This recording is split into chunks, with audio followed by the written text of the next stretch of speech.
I am Sheetal Joshi. I am Senior Developer Advocate within AWS EKS team. I'm an engineer and developer at heart and loves to solve large-scale technology challenges. In today's sessions, I'm going to talk about the overall concept of the service mesh, not in too detail about the architectures or the details of the components, but more so focus on the usability aspects of the service mesh. We will go through the journey of monoliths to microservices and where and how service mesh existence came into light, service mesh concepts, use cases, the challenges and observations, good practices, and what's next. Most of us in the audience, we have been through this journey, breaking the big, bold monolith into microservices using industry standard patterns, domain-driven Spangler patterns, and much more. Maybe you are just starting to begin your microservices journey, breaking and identifying the business functions or the domain-driven boundaries to break monolith into microservices, or you have broken some of the functionality into microservices, and some of the monoliths are running on premise and remaining are on cloud, or vice versa. Or maybe you have reached that nirvana stage where all of your monoliths are broken into microservices, or you're already true cloud native company as you see on the extreme right. I'm sure during your journey, you might have heard about service mesh and have wondered, what does it do to me? And also during your journey, which is typically called as day 2 and beyond, you might have experienced service communication challenges. Monolith is all very simple. You have all the process talking to each other in a single process space most of the time, but microservices are a different story. Let's get into the details of the service mesh. Let's tap into what service mesh is and different use cases of the service mesh. We can think of service mesh as the thin infrastructure layer that is designed to handle high volume of the network traffic that's going along these microservices. It consists of a data plane and a control plane. Data plane consists of proxies running alongside the applications. As most of us have heard, the very famous sidecar pattern. These proxies run as a sidecar alongside the applications, and they help to oversee the traffic. It's a single choking point to get more telemetry data about the applications, and also they can control and manage the traffic among these different microservices. Control plane. Control plane consists of components that manages and configures the proxies to route the traffic. You can think of control plane as basically providing APIs to configure policies across these microservices, encrypt this data, encrypt data between BE1 and BE2, not encrypt the data across FE and the BE1, and also provide the error rates that has happened for my front-end applications in last 30 minutes, and how do we configure those metrics enablement paths. Let's look at some sample data plane activity which would actually help us understand where service mesh actually plays the role and why it is important. As an application developers, what I care for all is the logical graph. So an example on the right side that you see, a user is trying to access a front end. It might be a web application or an application running on a mobile device, and you are trying to call an API. And that front-end applications calls the back-end applications 1 and 4, and back-end applications might be reaching out to back-end 3 and 2 to perform its functionality. And back-end applications 3 might be an external system requiring you to authenticate via TLS. All of these networking functions, application developers need not care about. For application developers, logical graph is important to perform the functions, and they don't have to worry about providing the network functions at an application level. They need to be freed from all of the infrastructure layer code and focus on the business functions, which enables them to scale faster and actually provide the business functions. So how does Service Mesh actually helps developers? As a developer, you might be asking for TLS configuration across your backend applications, or you might be interested to know how many application errors that you have seen in last 30 minutes. So Service Mesh actually helps developers to understand these metrics and also perform on the configurations which you do not have to worry as an application developer.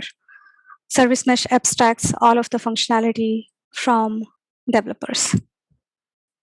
So let's talk about different Service Mesh use cases. There are many which are not listed here, but I want to highlight the top 4 use cases for a Service Mesh. The first and foremost is the service discovery. As a user within this cloud journey and the diverse microservices architecture, I want to be able to discover both HTTP and as well as non-HTTP services in a similar manner. And I would like to be able to communicate with the services across different computing environments, which means I might have some services running on premises and some of the services running in the cloud. I need to be able to, or the services themselves need to be able to discover each other, talk to each other, and to perform a business function.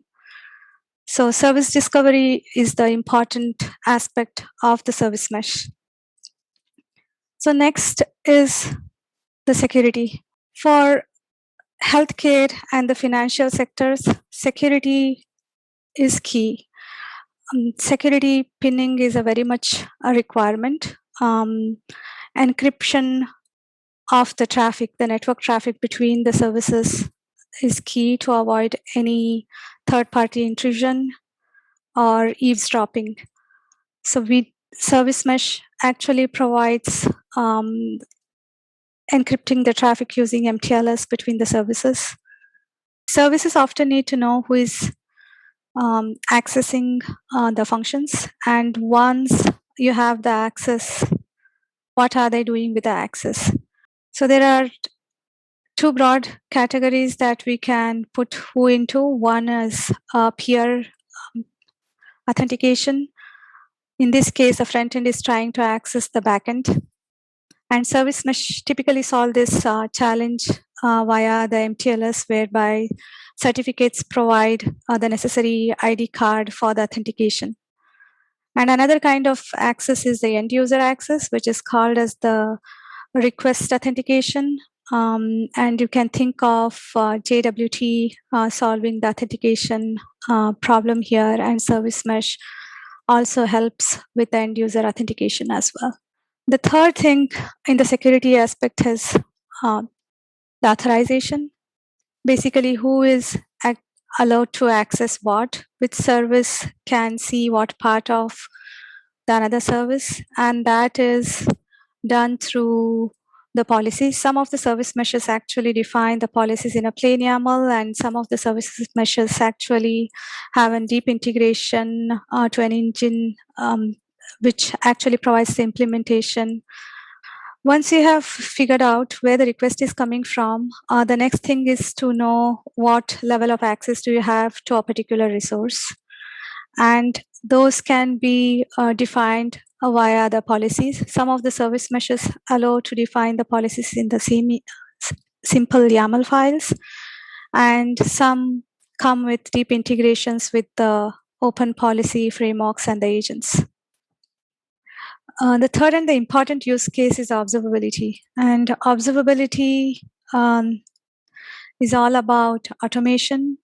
Since we have proxies deployed next to the services, it's a single point to choke to find all the data related to the network communications. And because the nature of the distributed deployment of the applications with the microservices, it becomes important to provide the deep visibility into the network path and providing the metrics, traces, and the logs along the path is very critical. Another aspect of this use case is also integration to the tools of the de facto standards such as the OpenTelemetry, SMIs, and OpenMetrics. Fourth use case is deployment. So we have actually avoided in the deployment space, and now we are talking more of the progressive deployment. And this is a natural evolution to the CI CD pipeline. When we think of microservices deployment, we talk about blue-green and more progressive canary deployments and also A/B testing. Let's see how a service mesh can help in providing the capabilities to enable these deployments. Blue-green is more of operating and managing the identical environments. In this scenario, what happens is you have the older version of the application running, which is V1, and you provision an identical V2 environment, carry out your testing at the V2, and then delete the old application and move on with the newer version of your application or the service. But how does service mesh help in this? The important features of the service mesh, which is including the traffic management, the load balancing, the rate limiting, fault injections, and circuit breaking are some of the features that can be leveraged for the deployment use cases. The second, which is more talked about in the industry, which is a canary deployment. So what happens here is we incrementally increase or route the traffic to the newer version, monitor the application health for any errors and the load, and we scale up the newer versions. And once everything is okayed, we delete the older versions and start routing the traffic to the newer versions. The third use case is A/B testing. It is similar to the canary deployment, but here we are actually trying to test the latest features and more so the UI features. We route traffic to the latest versions for the subset of the users, users from geo proximity or from certain regions to test the functionality. And we basically analyze the popularity and the usability of the applications and the metrics associated with that.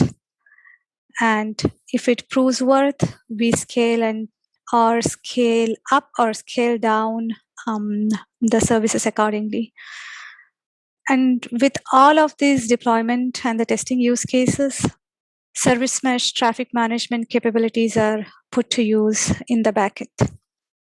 And service mesh enables these progressive deployment strategies.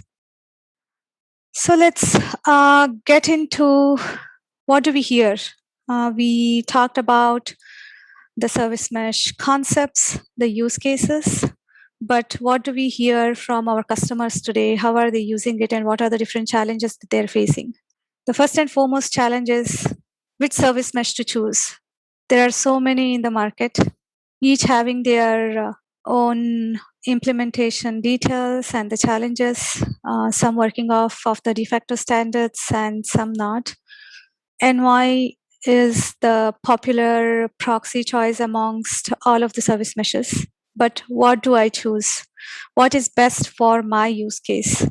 What do I choose for my on-premise implementation and what do I choose for the cloud? Do I go with a managed service mesh or do I go with the open source service mesh? Second, and the most critical one that we hear from customers is managing a control plane, and upgrading a control plane is a tedious task in itself. So how do we manage the control plane components? What happens if one of the control plane component fails? How do we scale? If one of the control plane component is seeing a load and choking under the stress, what do we do with that? Where do I deploy my control plane? And do I need a separate team to manage my control plane? Or the developers can also kind of manage the control plane? And the second biggest thing regarding the control plane is upgrade. Upgrades are not easy. We have had customers to stand up an identical environment or a cluster just to deploy the control plane newest features to test it out. And they have to scratch the entire cluster and move on all of the data plane components to the newest cluster. So it was not easy. It's a whole team actually focusing on the control plane, managing and upgrading, and they have spent weeks together in figuring out the right upgrade strategy. Deploying and configuring of the proxies at scale is not easy. So do we have automation to deploy these proxies alongside the services and the configuration of the proxies? How do I change the configurations during the runtime? Is it one time? Do my control plane provide all of the APIs, required APIs to configure the proxies at scale? And here we are talking about customers having 1,000 nodes and hundred thousands of pods deployed per cluster, and it is not easy to actually manage the proxies at scale for production environments. Debugging data plane issues. When everything is fine, it's simple. It looks like everything works great, but when there are control plane failures happening, does that affect my data plane? Will my data plane work as required? Are services still able to communicate properly? Or do we require to roll back to the previous stage? And where are the issues that are happening? Are my service not able to communicate because of the TLS? Did the certificate expire? Do I need to rotate the certificate? These are some of the complex challenges that the customers are trying to solve, and debugging data plane is not very easy, and the tools that we are providing for the visibility to debug these problems is very new, which they are not used to. Managing service communications across multiple clusters is also not very easy. The modern microservices and the cloud native deployments span multiple clusters. It might be on the same cloud or might be across cloud, but can I use a single and the same service mesh to manage communication across multiple clusters, or do I have to set up different service meshes to manage different clusters, and how do I actually establish the communications and the discovery for services to talk across different clusters? And some of the observations, more and more we hear that service mesh is predominantly used for observability. Customers tend to start off using service mesh for observability. Security and the traffic management are great, but they do not feel kind of comfortable still to try out those features. But observability is something that they are okay with. Second, and I guess it's a challenge for many of us here, there are far too many open source products and the projects. Which one do I use with? Which one do I integrate with? If you go ahead and see the CNCF landscape, yeah, it's scary. So this is the constant question from the customers. Can you abstract some of these things for us? I do not want to be worried about the list of the open source products out there, how to use each one of those, and need to train my developers and the infra and the ops guys about each of these products. Tooling is in its infancy. That's what our customers think. They do see promises in these tool sets, but it also comes with a question, how mature these tool sets are, what's the support model for these tool sets, which community is backing the tool sets. What happens if there are no maintainers for this project? And the biggest concern and the observations that our customers share is the operational landscape shift. Customers, IT staff is used to basically look at these applications and services from their traditional experience background dealing with big monoliths and transactional and synthetic monitoring, whether my application or the service is up or running, and easy network traffic monitoring platforms.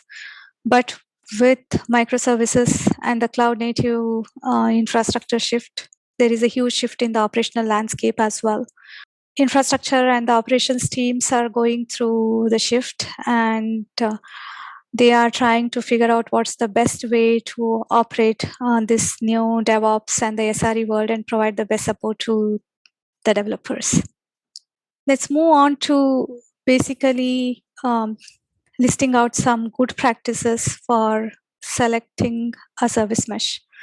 Standards of the service mesh do not matter as much as which service mesh actually meets your requirements.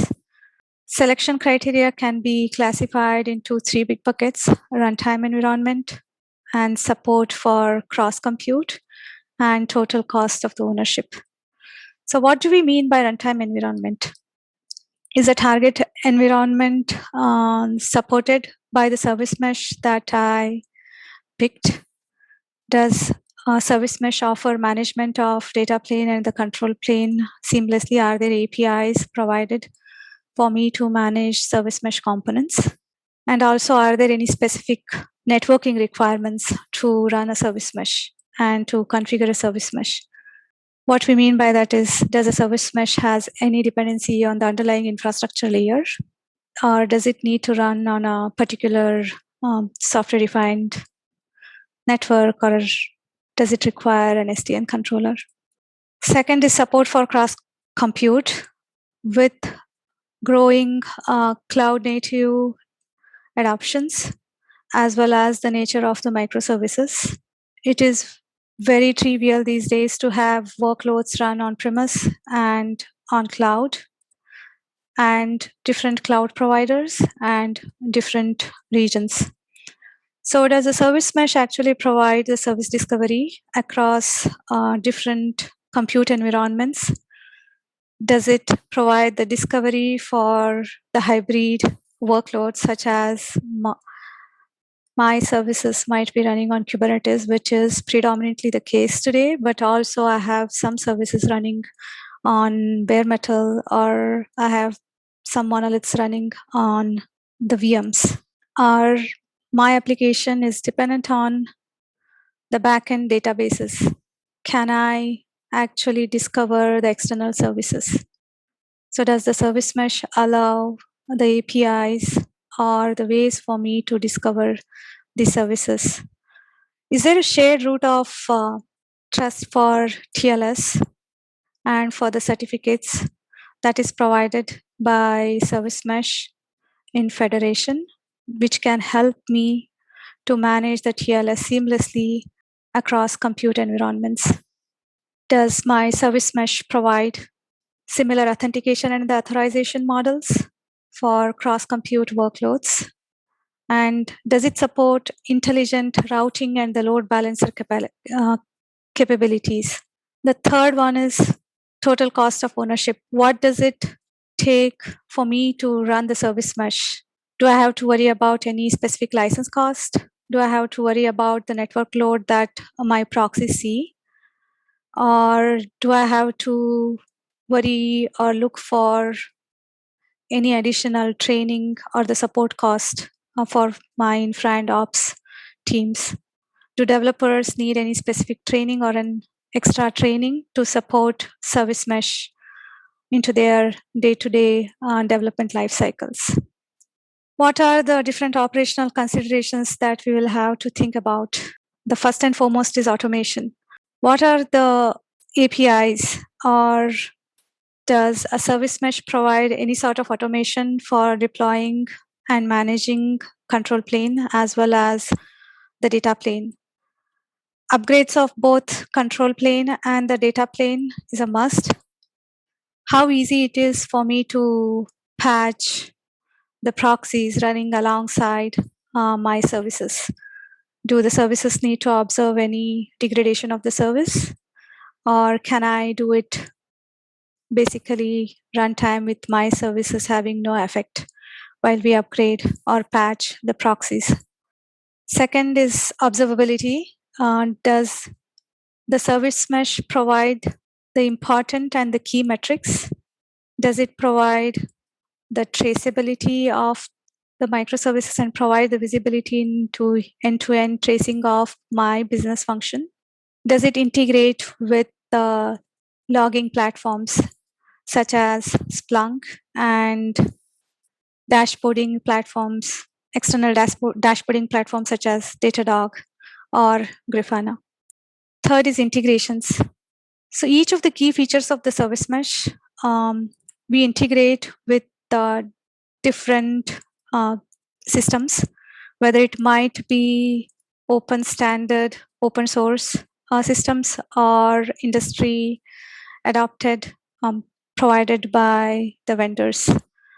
So in place of the security, can I integrate with the certificate authorities and the certificate managers easily? What does service mesh provide me in this scenario?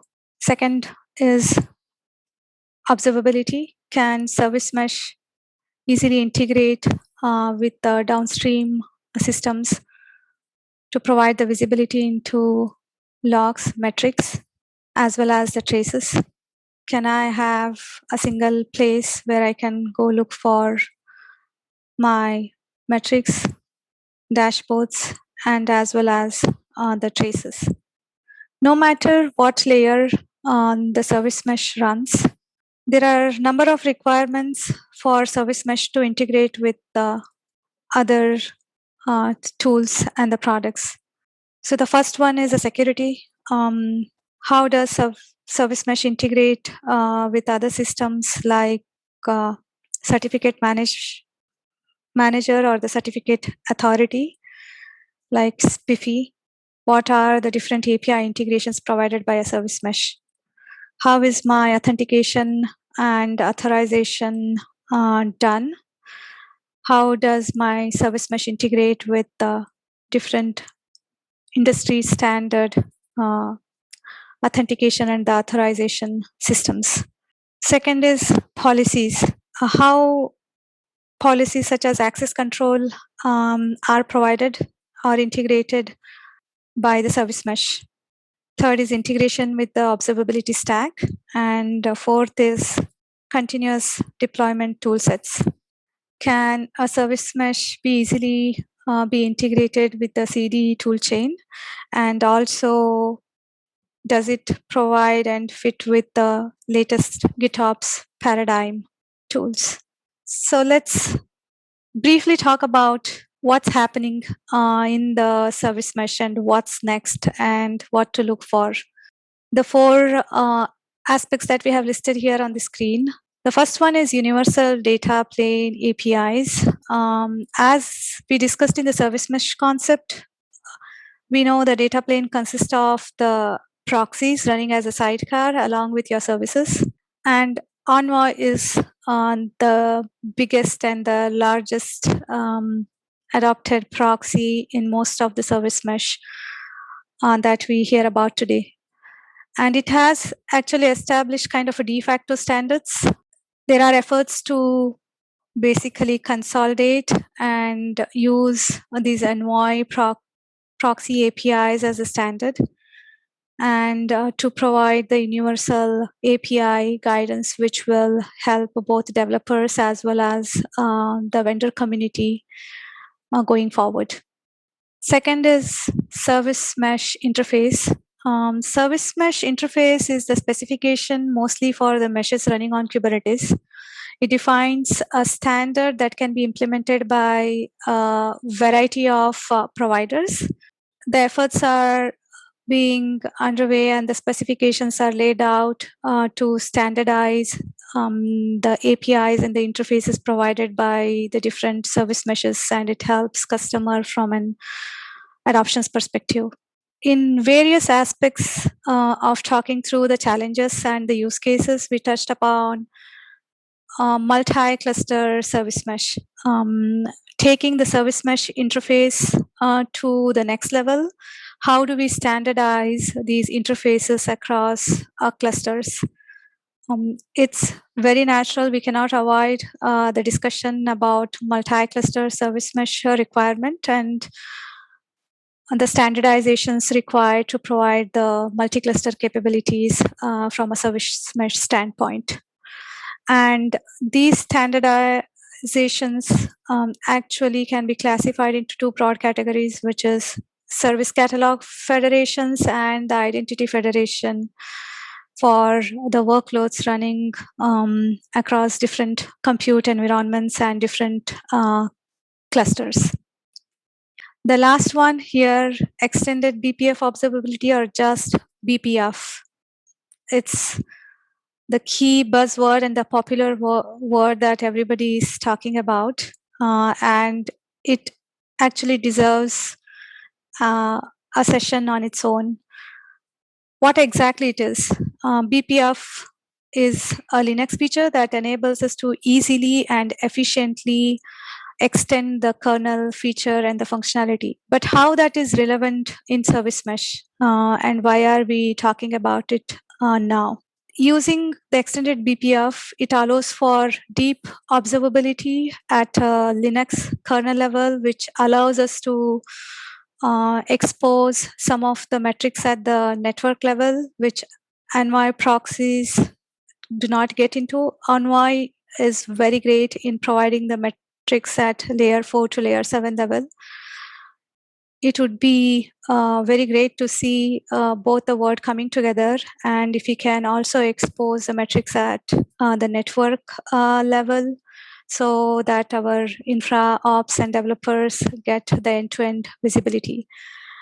And what are the different network metrics that we are talking about here? Some examples include latencies, packet drops, round trip times, and also the DNS time and the UDP metrics. I will end my session with these thoughts. I would encourage all of you to go through some of the further readings for the details and the new specification that we are trying towards, and how BPF service mesh can integrate together for more and greater observability. Thank you for attending the session. Thanks, Tigera, for this great opportunity to come and present the lessons that we have learned and the observations that we have made from talking to our customers about the service mesh, and also thinking about what's happening next in the service mesh areas. I hope you enjoyed the session. Please feel free to reach me. You have my Twitter handle, my Amazon contacts there on the slide. I would be very happy to help. If I'm not, then I will route your questions to the appropriate team and the appropriate members, and we would be happy to solve your challenges and the problems. I would encourage everybody to go and look for the service meshes that would suit your use cases and come back and share your experiences. Thank you.